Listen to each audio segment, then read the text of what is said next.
Hey, what's up, casual film peeps? Warren here. So I just got finished watching the Book of Boba Fett, and I must say I'm kind of confused and dumbfounded and shocked that they actually made this show. Let me explain. So there are some redeeming moments in this show. Obviously, episodes 5 and 6, to me and a lot of people, is the best that this show has ever put forth. And even on some shows, Star Wars shows that this has ever put forth is the episodes 5 and 6. Now, it's definitely not as good as Mandalorian seasons 1 and 2, which makes me wonder why this show was even ever made. Because episodes 5 and 6 are Mandalorian episodes. Boba Fett was barely in any of them. And what's bad about it is I'm glad. I'm glad that he wasn't even speaking. Heck, he wasn't there at all in episode 5. And episode 6, there was like 30 seconds screen time. He didn't even say anything. As he shouldn't anyway. The character Boba Fett was never a talkative person. And that's one of the flaws of this show is they made him a talkative person. They kept removing his helmet. And they try to justify that by saying that there's a group of Mandalorians that can take their helmets off. That any Mandalorian group that left their helmets on were actually in a cult or super religious or whatever it is. I mean, I don't know if that's a commentary of the super religious in today's world or the left and the right politics, whatever. I'm sure it's Disney, so there's got to be a message there of today's politics, of today's society. They have to interject something, right? So why not? I mean, they are doing it already in the characters, in the casting. They're race swapping. They're adding characters that don't make sense. The mods, they don't make sense. I don't get why they're even here. They do look like a group that is fitting in The Last Jedi, a crappy ass movie, and it's here. And not surprisingly, all the shows, all the episodes in this show that sucked were directed by Robert Rodriguez, because that dude is like hyper leftist agenda. Pretty obvious that all he knows is how to direct Spy Kids. I mean, the dude has directed Desperado, and in my opinion, I actually liked Desperado, but it was fitting for that type of movie, the way he directs, his style. And although he directed a decent episode in season 2 of The Mandalorian, it wasn't great. It still didn't fit. That's the episodes in that season. And it's the same way here. This didn't feel like a Star Wars show.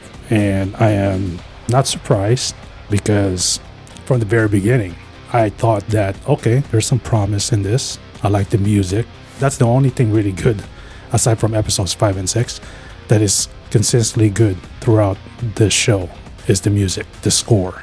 I praise the score in this. I really like the score, the music. I can listen in that and repeat. Whereas the show, I can't. The show sucks. But anyway, back to Robert Rodriguez and his directing for most of the episodes in this show. It started off, okay, I was intrigued. And then we spent a lot of time with the desert people, whatever you call them. Spent definitely a lot of time in Tatooine. Thought that maybe we can go off-world in this show. Maybe have some adventures just like the Mandalorian. Nah. I mean, yeah, I get it. It's the chapter of his life. Maybe a recollection of his life. We get flashbacks back and forth to present and flashbacks of how he escaped, survived the Sarlacc pit, and then to the way it is now. We thought that, okay, maybe this show will be in a Godfather type vibe since The Mandalorian was more Western. Well, even that wasn't there. I think Fennec Shand was actually much more active, much more menacing than Boba Fett. And Boba Fett was supposed to be badass, and he's not a badass. They made him timid. They made him weak. They made him a beta. That's not Boba Fett. He should be like Mandalorian. Mandalorian is alpha. He kicks ass. He's badass. You see him walking down, you fear him. No, not with Boba Fett. He's a wuss. And that's a shame. And aside from the character itself, the story itself didn't make sense to me. It's, like I said, at the end of the day, what was the point of this show? What was it trying to do? How can the story of Star Wars progress with this show? Can it progress without it? Sure, that's a problem. It hasn't really impacted the story, except for 5 and 6, which could have been left for Mandalorian Season 3. That could have been the first 2 episodes, because it was so out of place, even though I loved it. Even though I loved seeing CGI Luke. Luke was cool. Brought back some memories, but Mandalorian being there, Grogu, Baby Yoda being there, that storyline. It's pretty obvious they were setting up for Mandalorian season 3, but why even do it in this show? It kind of like sidelined Boba Fett. It kind of like hijacked his show. That's how I felt. They should just put those episodes in Mandalorian season 3, the beginning of that season. That would have made more sense. But it just doesn't make sense to me that this show even existed. I don't know, maybe it's another way to push the woke agenda that Disney is trying to convey still. People are tired of that shit. Stop it, Hollywood. Stop it, Disney. There's no need for that. There was no need for this show. I'm out.